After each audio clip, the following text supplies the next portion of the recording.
This is Eyewitness News on LA56 with live breaking news. Breaking news in the search for a missing 3-week-old baby kidnapped from a Long Beach home after her parents and uncle were shot. Investigators are now headed to San Diego County. Caught on video, a fire races through a home in Van Nuys, leaving a man with serious burns. And the race to get home. The holidays are now over, and that means our local airports are packed with travelers. Good evening, everyone. I'm Jory Rand. And I'm Rutabe Shavazi in for Giovanna Lara. Welcome to Eyewitness News on LA56, LA's only live local newscast at 7 p.m.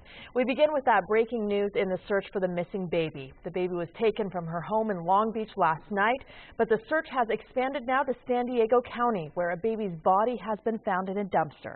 Eyewitness News reporter Melissa McBride is live in Long Beach, where police are trying to determine if the two incidents are connected. Melissa?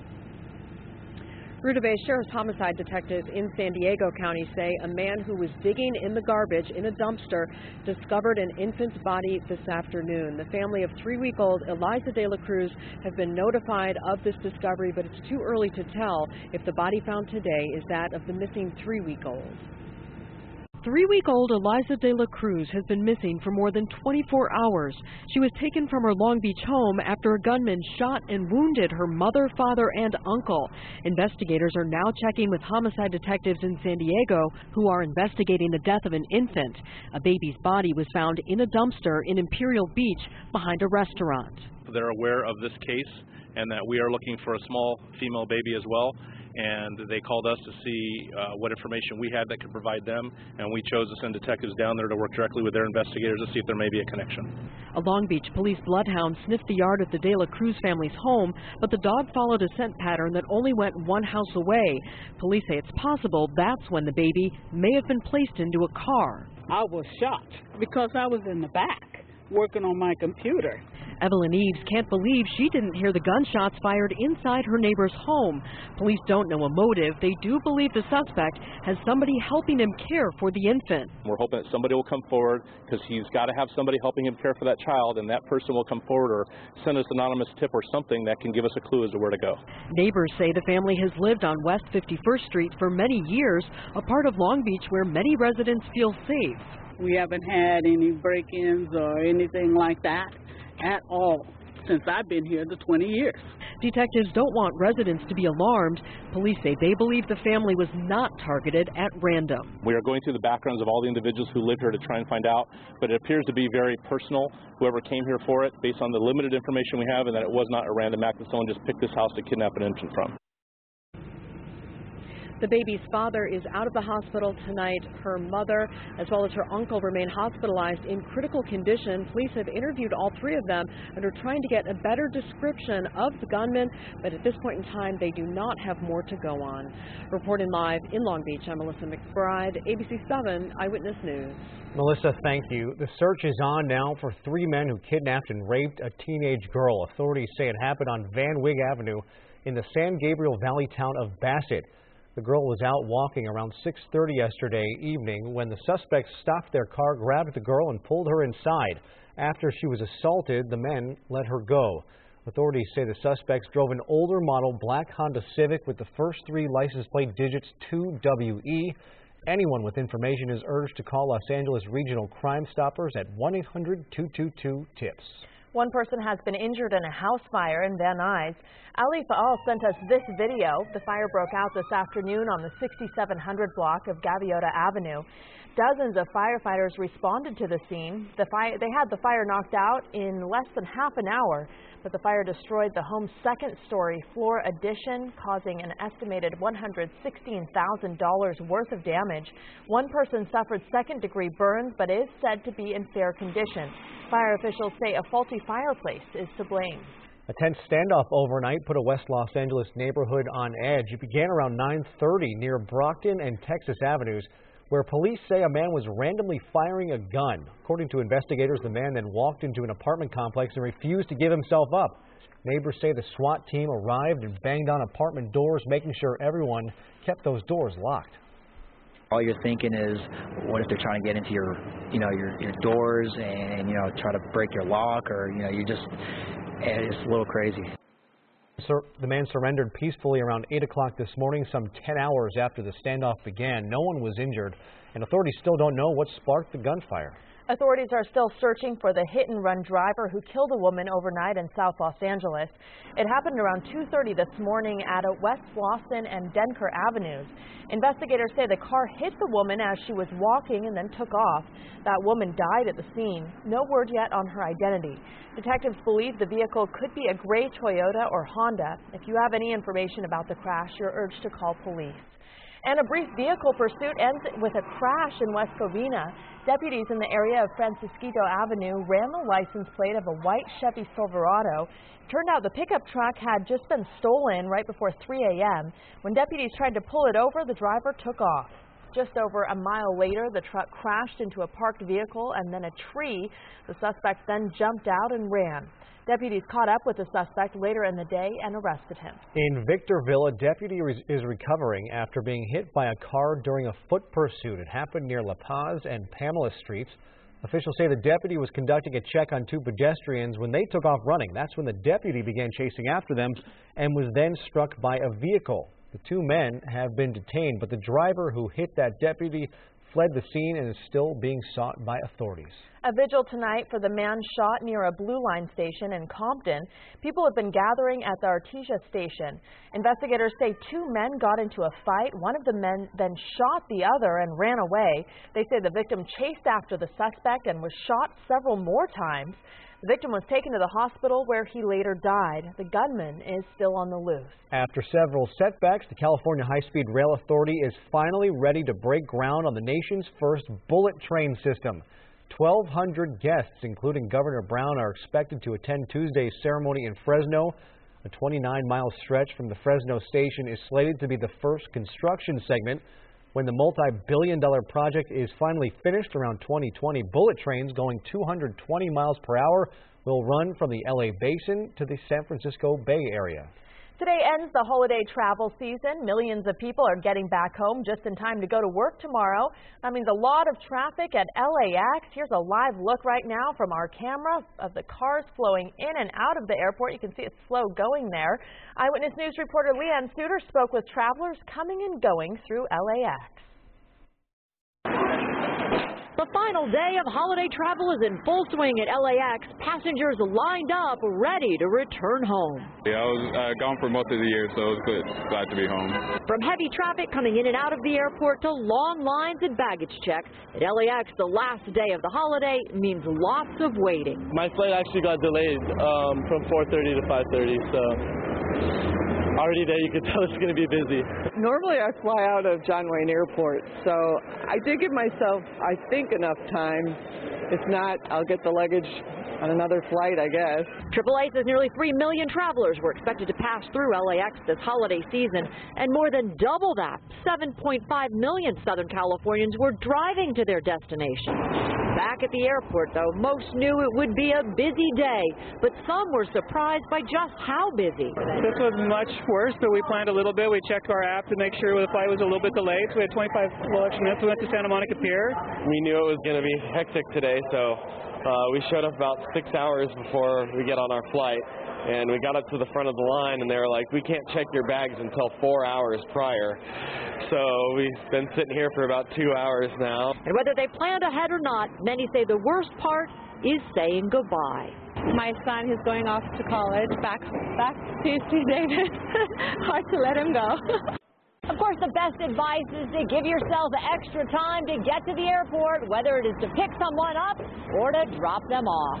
At LAX, Leanne Suter, ABC7 Eyewitness News. Thank you, Leanne. And clear skies as those planes take off and land at LAX. For our first check of the forecast, let's turn things over to Danny Romero. Hey, Danny. Hey, Jory and Rudabeh. I tell you what, people leaving now might want to think twice because the weather's about to get really warm and very California-like as we look ahead to the week ahead. Long Beach right now looking nice and clear. The skies there on this part of the coast, very nice. Heading towards the cool of the night. Now, certainly Victorville and Big Bear in the 30s, 39 right now there, 34 for Big Bear. 53 for Palm Springs right now. Hemet checks in at 55 degrees, and we're seeing some cool spots. Other spots, though, just very mild temps. Here at nighttime, 68 in Santa Clarita, 60 in Van Nuys, but on the coast, 56 for Santa Monica out at the pier, and Long Beach checks in right now at 56 degrees. We'll get to a clear, cold night downtown, 48 for the overnight low. And then that warm-up I'm talking about, I'll show you how warm it's going to get when I come back with a 7-day in just a little bit. Right now, Ruta Bay and Jory, it's all yours. All right. Thank you, Danny. A truly sad day in the world of sports and sports broadcasting. Longtime ESPN anchor Stuart Scott has lost his battle with cancer. Scott was first diagnosed in 2007 after doctors discovered a tumor during a surgery to remove his appendix. He underwent chemotherapy, radiation, and surgery and thought he had beaten the disease, but it continued to return. Scott was 49 years old. He leaves behind his 2 teenage daughters. Stars, athletes, and celebrities all taking to social media to remember Scott. Magic Johnson tweeted, "I just left church and asked God to bless Stuart Scott's family with comfort and strength as they deal with his passing." Kobe Bryant tweeted, #Scott Stewart, saying, "Change the game." #Booyah, #Don't hate the player, hate the game. RIP to a sportscasting legend. And President Obama said in a statement, quote, "Over the years, he entertained us, and in the end, he inspired us with courage and love. Michelle and I offer our thoughts and prayers to his family, friends, and colleagues." We'll have much more on Stuart Scott's life and his legacy, a guy who was always cooler than the other side of the pillow, at 7:30. He will be missed. In New York City, they bid a final farewell today to one of 2 police officers murdered in a brutal ambush last month. Wenjian Liu was remembered as a devoted son, a loving husband, and the first Asian American member of the NYPD to be killed in the line of duty. ABC's Chuck Sievertson has more on today's services. For the second time in as many weeks, a wall of blue closed around a fallen comrade. Shoulder to shoulder by the thousands, under gray skies, brother and sister officers from across the country made the pilgrimage to New York City for the funeral of Wenjian Liu. The 32-year-old policeman was shot execution style, along with Officer Rafael Ramos, on December 20th. Bitter feelings run deep between New York's Mayor Bill de Blasio and the police unions, which accuse him of taking sides against them. Some in the crowd turned their backs in protest as the mayor spoke inside. New York City's police commissioner seemed to offer an olive branch to his angry rank and file. Why do we always lose the good ones? But then I realized it's the law of averages. Almost all of them are the good ones. Very few are not. Liu's father was overcome with heartbreak, recalling a dutiful son. And his wife of just 2 months, "He is my soulmate," said goodbye through her tears. "The caring son, a loving husband, and a loyal friend. We love you. I love you. Forever of you." Wenjian Liu's grave is in the same cemetery as Rafael Ramos's, the officer who died beside him. Chuck Sievertson, ABC News, New York. Ahead on Eyewitness News, the cleanup effort continues on Catalina Island after last week's deadly storm. And an all-out search is underway off the coast of Scotland. That's where crew members are missing after their cargo ship sank. Plus, a terrifying travel experience. What thrill seekers need to know before clipping into a zip line. Next.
The cleanup effort continues from last week's storm at Catalina Island. Dive teams pulled more debris out of Avalon Harbor today.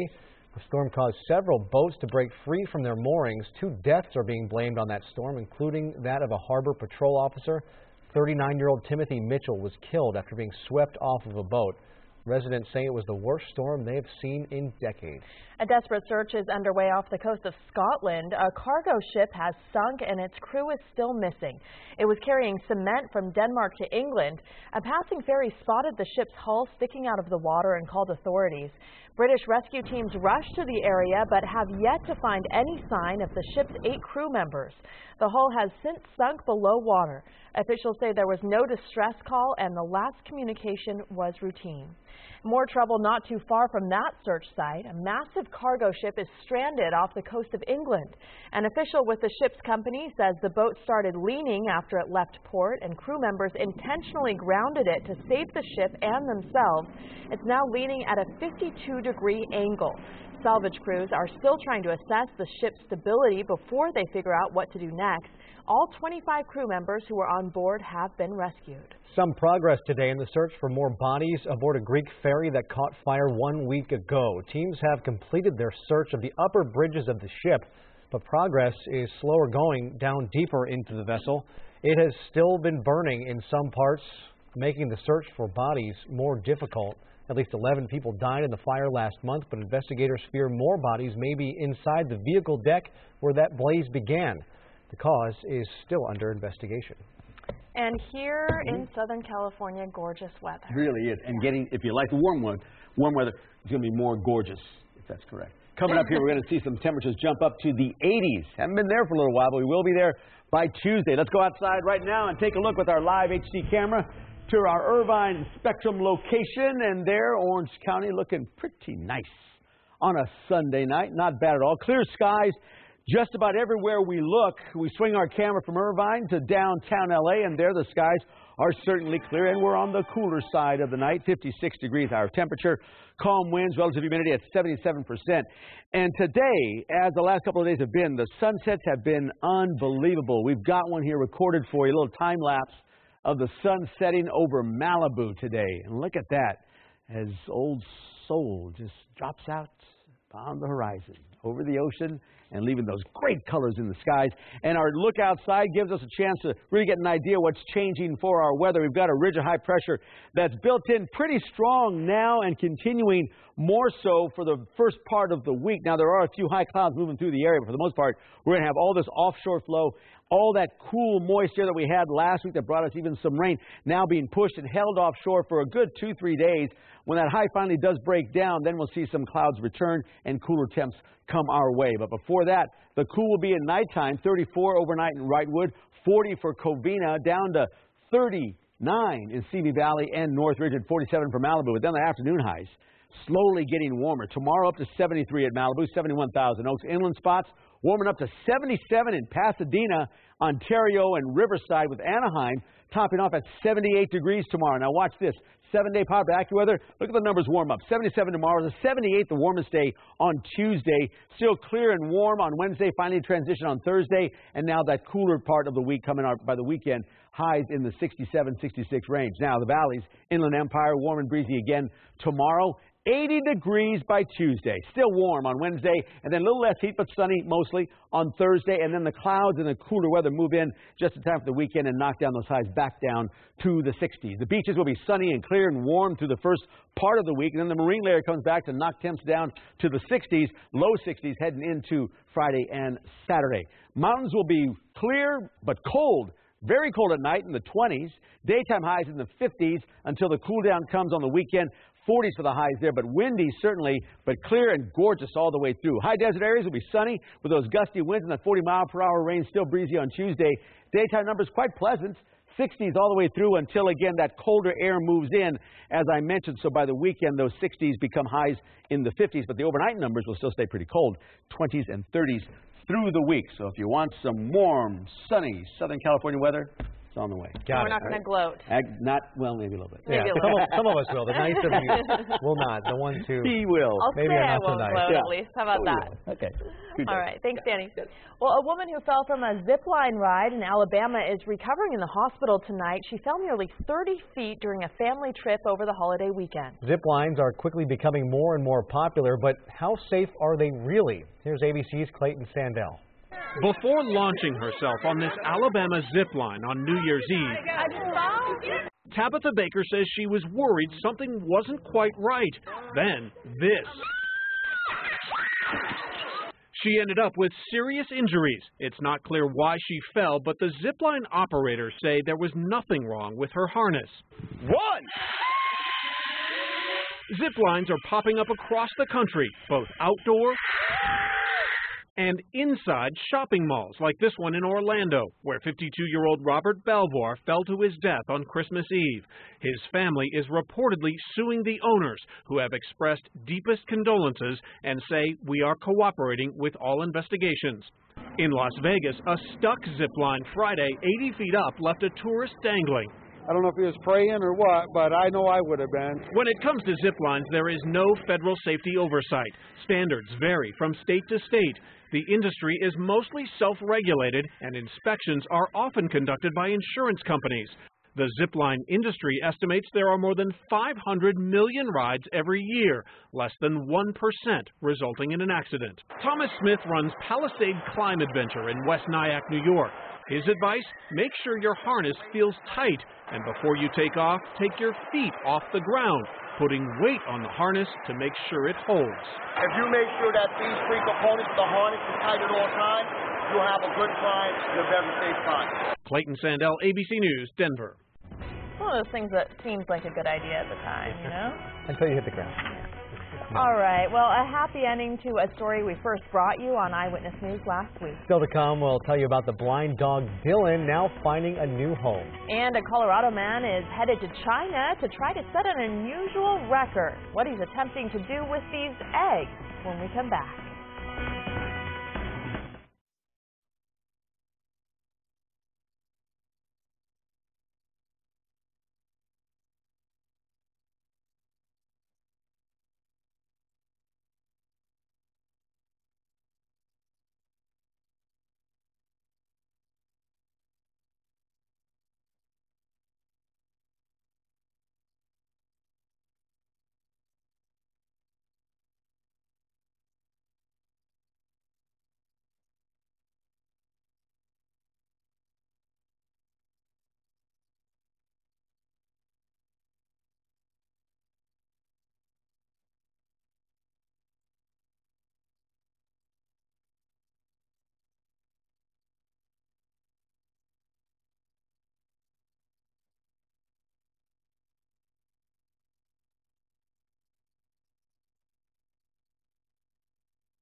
We just love this next story. A blind Labrador Retriever Shepherd mix at a Chatsworth shelter has now been adopted. A family adopted 6-year-old Dylan.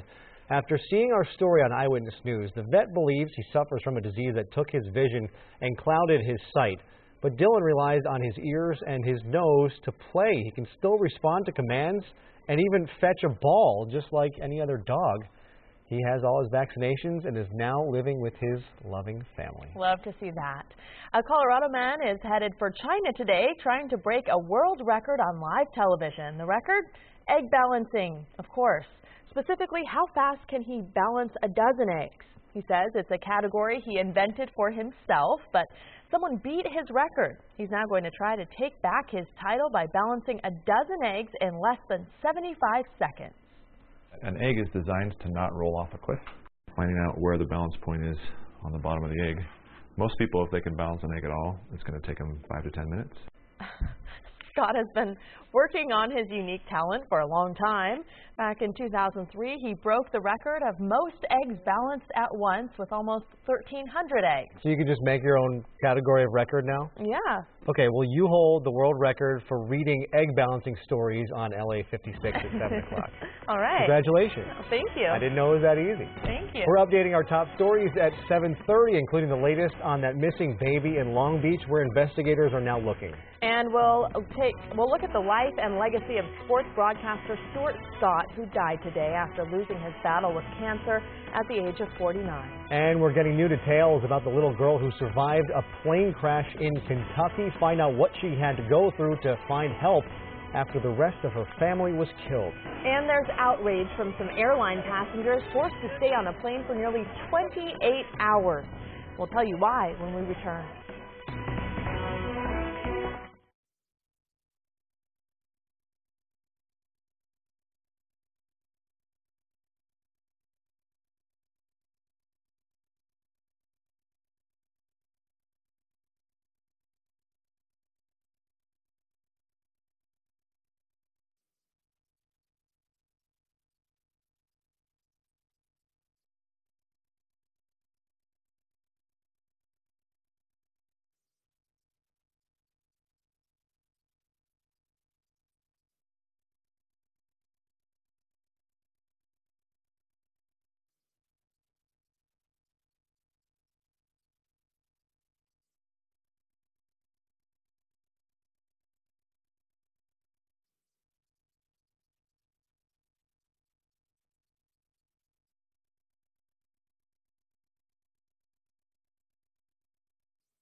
This is Eyewitness News on LA56 with live breaking news. Our top story at 7:30. More on that breaking news out of San Diego County, where the body of a baby has been found in a dumpster. I'm Rudabe Shabazi, in for Giovanna Lara. I'm Jory Rand. This is Eyewitness News on LA56, LA's only live local newscast at 7:30 p.m. The body was found this afternoon behind a strip mall in Imperial Beach. Investigators from Long Beach and San Diego are working to determine the baby's identity. At this time, it is still unknown if it's the body of 3-week-old Eliza De La Cruz. Eliza was taken from her home in Long Beach last night after a gunman shot her 2 parents and uncle. We will keep you updated on this story as any new details emerge. Tributes continue to pour in from around the sports world for ESPN anchor Stuart Scott. He passed away today after a long battle with cancer. Scott revolutionized the world of sports broadcasting. He came to ESPN in the 1990s and immediately made his mark with his signature catchphrases. But as ABC's Robin Roberts tells us, Scott will also be remembered for his powerful speech at this year's ESPYs that captivated the nation. Sports Center starts time right about now. Booyah! Call Konerko butter, because he is on a roll. Derek Jeter in first. Booyah! More than being in the right place at the right time, he was a new voice for a new time. Booyah. That's it. In a word, that's what he brought to Sports Center. From his language to his look, his personality to his passion, Stewart connected with the audience and broadened it at the same time, creating his own place in pop culture. Hey, welcome to Sports Center. I'm Stuart Scott. Booyah! Got your partner.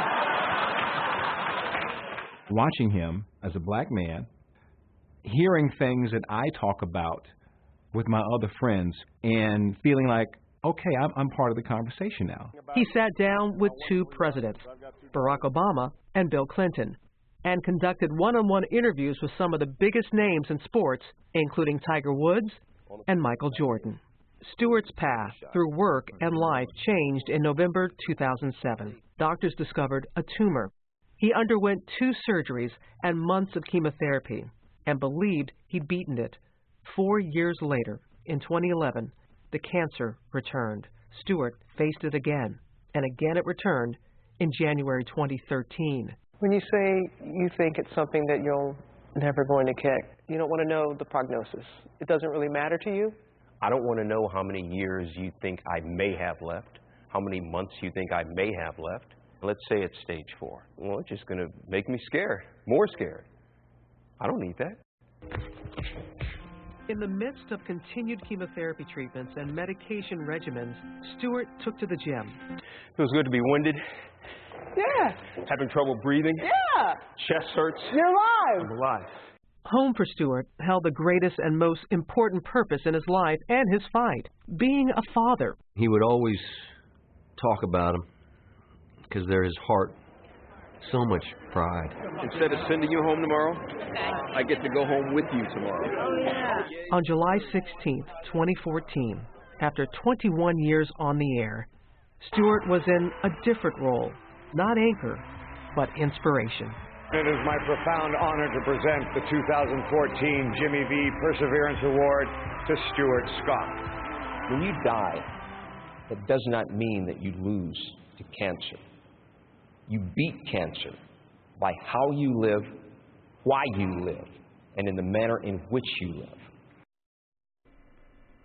That was ABC's Robin Roberts reporting. Athletes, television, sports personalities, and celebrities are reacting to Scott's passing on social media.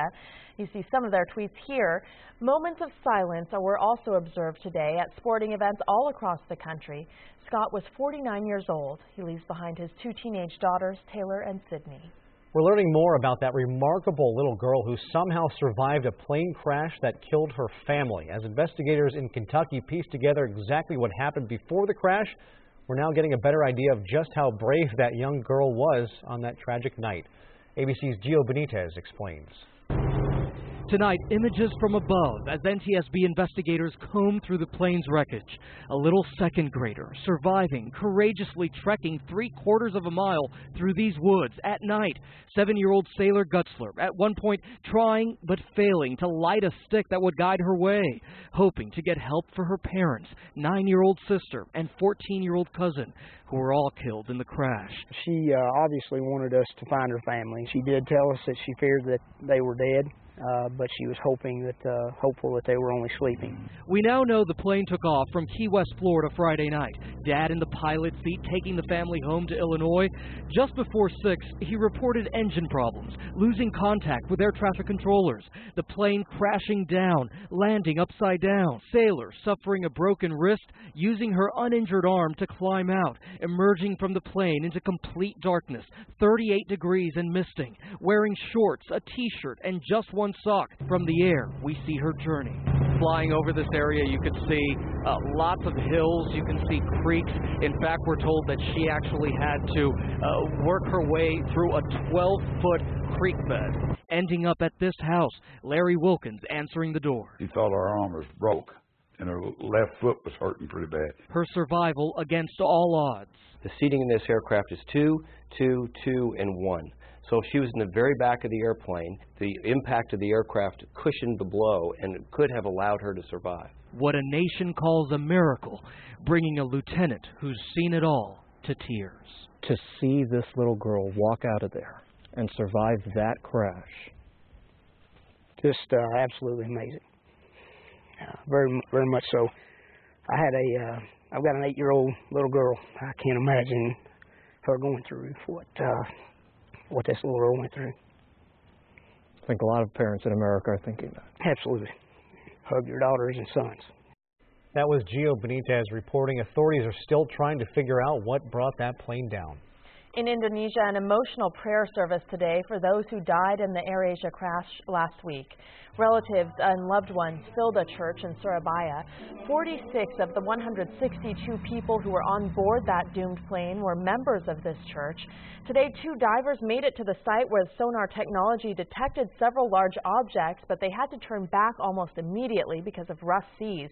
3 more bodies were recovered today, raising the number of the recovered victims to 34. The small plane crashed in Fresno as it was preparing to land, but all 3 people on board escaped without serious injuries. The Cessna 172 was headed from San Luis Obispo County to Fresno when a power failure occurred as the plane approached the airport. The pilot tried to land on a roadway, but ended up clipping some power lines and going down.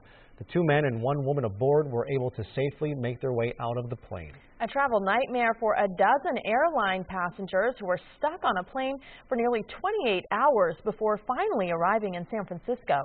They had smiles of relief on their faces when they got off their Etihad airline flight at SFO last night. Their odyssey began in Abu Dhabi. Dense fog kept their flight grounded on the tarmac for hours, and then they had to endure the 16-hour flight on that same plane packed with children and seniors. To have them waiting, especially if they are seniors traveling on it, they got to pull them. Everybody was fighting with each other, and the flight attendants were fighting with us, and we were fighting with the flight attendants. They kept telling us that we were going to leave, 15 minutes from now, 20 minutes from now, 30 minutes from now, for 12 hours. The airline has apologized for the delay. No word on whether the airline will face fines. Back in Southern California, a Placentia teacher suspected of having sex with an underage girl is scheduled to be in court tomorrow. Fullerton police arrested 36-year-old Christopher Millette on Wednesday. They say he currently teaches 7th grade science at Valdez Middle School in Placentia. However, the alleged victim is not one of his students. Police say they are not aware of any other victims connected to the school. Millette is being held on $1 million bail. The LA County Sheriff's Department is missing a beanbag shotgun. This is a picture of the gun with the yellow stock and chrome-colored barrel. It's loaded with beanbag shells but can also fire live shotgun shells. 2 deputies put the gun into the trunk of a patrol car in Agora Hills. They then drove to Hollywood, where a passerby flagged them down and told them their trunk was open. The deputies looked inside and noticed the gun was missing. Anyone with information should call LA County Crime Stoppers tip line at 1-800-222-TIPS. If your commute takes you into San Diego County, you're going to want to pay attention here. Major road work is set to begin tomorrow. Caltrans is fixing the pavement on I-5 across Camp Pendleton. Only 1 lane in each direction will be open from 9 p.m. to about 5 a.m. Those closures will start tomorrow and last all week long. The only detour, Interstate 15 through Corona. Some brides-to-be are helping in the fight against breast cancer. Still to come on Eyewitness News, we'll show you where discounted designer gowns were on sale, with proceeds going towards cancer research. Plus, the holidays are over. That means it's time to recycle your Christmas tree. We'll show you where people are doing just that next. Hi there, I'm Danny Romero. There is some warm weather coming our way. When it gets here, I'll let you know with a 7-day forecast coming up.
Some future brides are helping in the fight against breast cancer, and they're doing it by finding their dream wedding gowns. Brides Against Breast Cancer stopped in Pasadena today. Hundreds of deeply discounted designer gowns were all on sale. About half of them were gently used, but half were donated brand new. Prices range from $100 to $1,800. Money from the sales is used to make sure no one has to go through cancer alone. 78 cents of every dollar we raise goes right back to funding those programs. So while you're buying the gown of your dreams, you're helping a family impacted by cancer and making sure that they have the resources that they need. It looks really fun. They've done it before, and we wanted to come and check it out. Brides Against Breast Cancer travels all around the country hosting similar events. Now that the holidays are over, it's time to recycle your Christmas tree. The city of LA is accepting used Christmas trees for recycling at 19 different drop-off locations. They'll make sure decorations, ornaments, tinsel, and stands are removed from your tree before you drop it off. Residents living in single-family homes or buildings with 4 or fewer units can also leave their trees in their green waste recycling bins if you cut it up and are able to fit it inside, or you can just place them next to those bins on trash day. When we take from the earth, it's wonderful to give back to help the life cycle grow again, and that way we have more beautiful plants for next year and Christmas trees for years and years to come.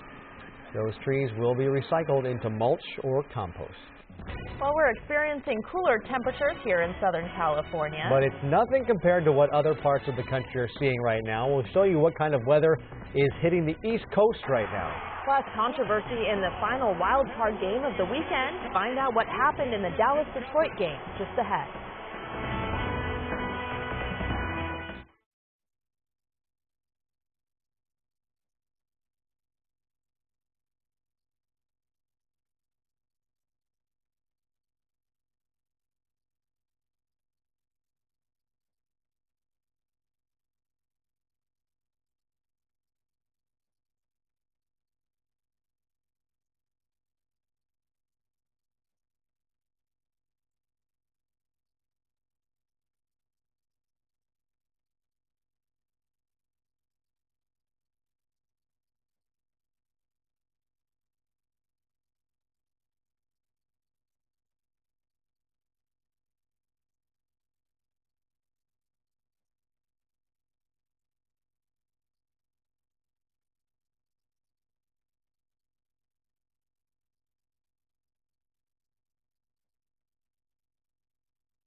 on the East Coast, 2/3 of the U.S. is going to get even colder this week thanks to a dip in the jet stream.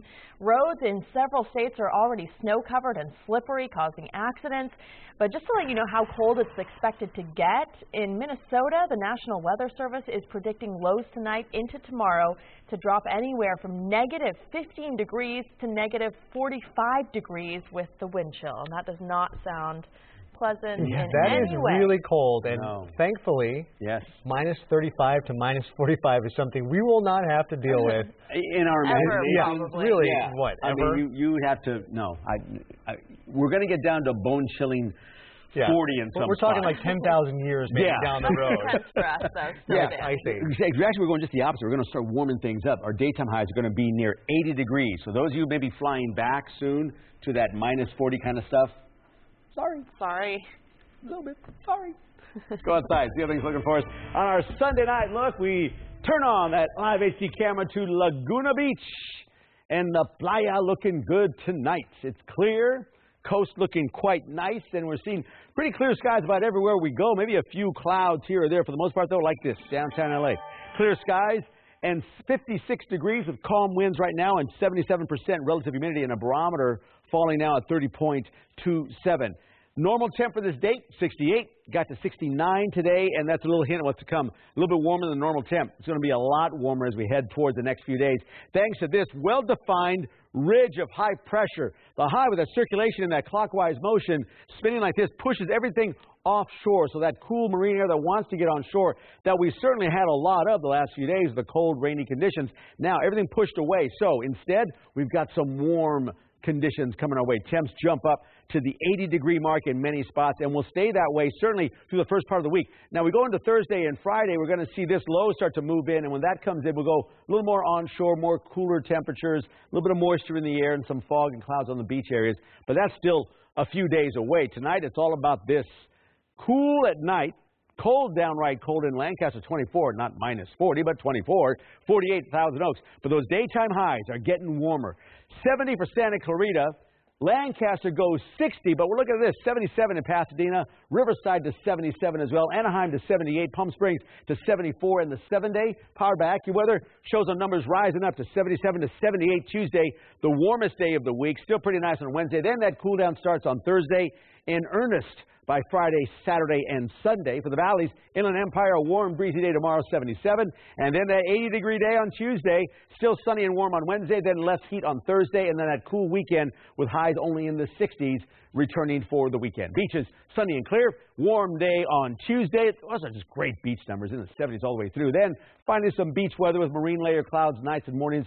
Thursday and into the weekend, numbers drop down to highs in the 60s. Mountains will be windy and cold at night especially. Daytime numbers clear and in the 50s, but that cool down with clouds by the weekend. Highs only to 49 for Saturday and Sunday. The high desert goes 60s for the highs most of the week. Nighttime lows, though, very cold, breezy conditions, 40-mile-per-hour gusts.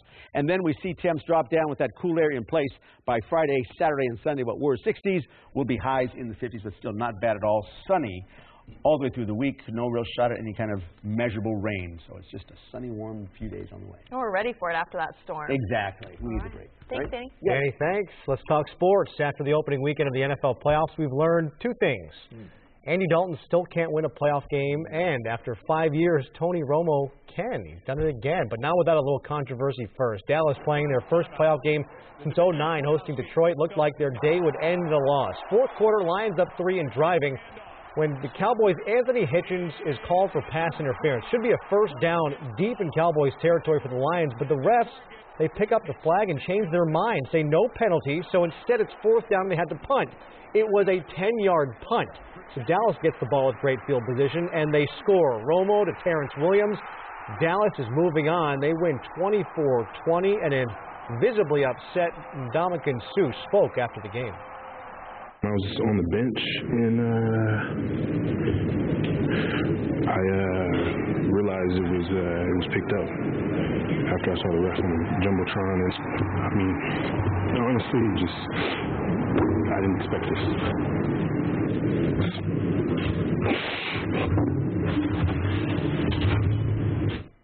Hey, it's what they say, from the thrill of victory to the agony of defeat. Danny thought it was a pass interference. I didn't think so. I thought not so much. Well, what do you know?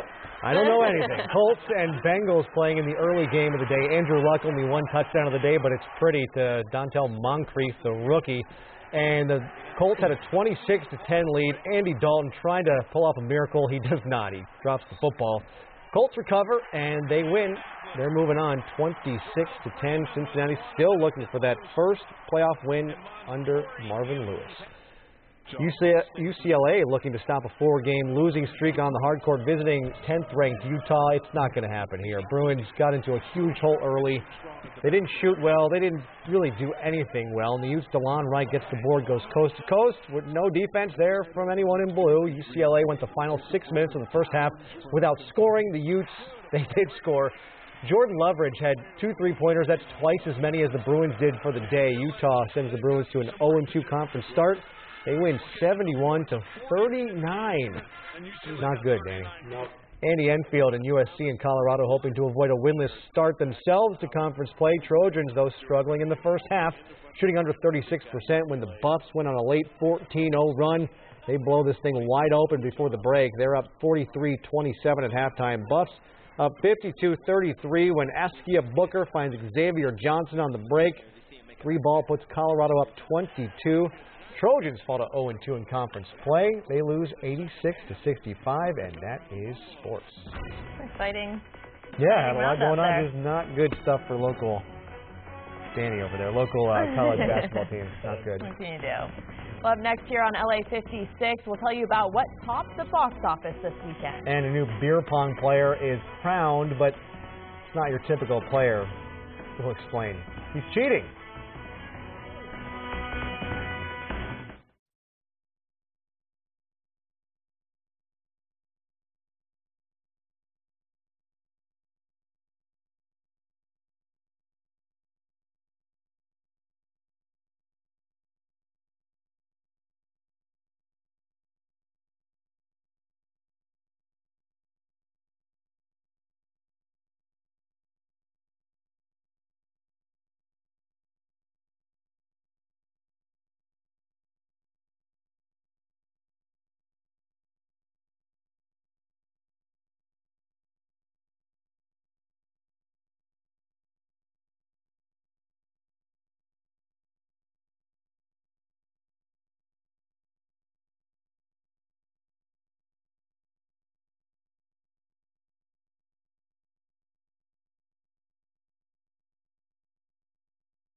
It was a good start to the year for Hollywood as moviegoers filled theaters to see 3 films, but The Hobbit, The Battle of the Five Armies remained at the top. Look around you! Have you not had your fill of death? Peter Jackson's Middle-earth finale took in $21.9 million on its 3rd week and $52.5 million overseas. The film narrowly edged out the Disney musical Into the Woods, which took in $19.1 million. Unbroken, The Woman in Black 2, Angel of Death, and Night at the Museum, Secret of the Tomb round out the top 5. Movie stars are heating up the desert at the 26th Annual Palm Springs International Film Festival. Some of Hollywood's brightest attended the festival's gala last night. They walked the red carpet promoting their films. David Oyelowo, Reese Witherspoon, and Benedict Cumberbatch are just some of the actors being honored. Many say this festival is the beginning of an exciting time in Hollywood. This is a significant festival, as in a sense, now that we're in 2015, it launches this great awards season. It is a place that for many, many years Hollywood has been coming, but certainly this festival has become something significant for the Oscar run and everything else, the award season. But also it's a place where people really love to see movies. The Palm Springs Film Festival runs through January 12th. It's typically thought of as a sport for college kids or people who wish they were still in college, but beer pong has a new player in town, and she never misses. It's called the VersaBall Gripper Robot, and this doesn't seem fair at all. Designed by Empire Robotics, it uses a ball filled with sand that can expand and contract to pick up objects. The robot picks up ping pong balls and then tosses them perfectly into 6 cups in a row, and I hear no matter how much it drinks, it just doesn't get drunk. It's just unbeatable. Not fair. Not fair at all. Thanks for joining us. We are back here at 11 o'clock over on ABC7. Thank you so much for joining us. LA56 Weekend Theater is next.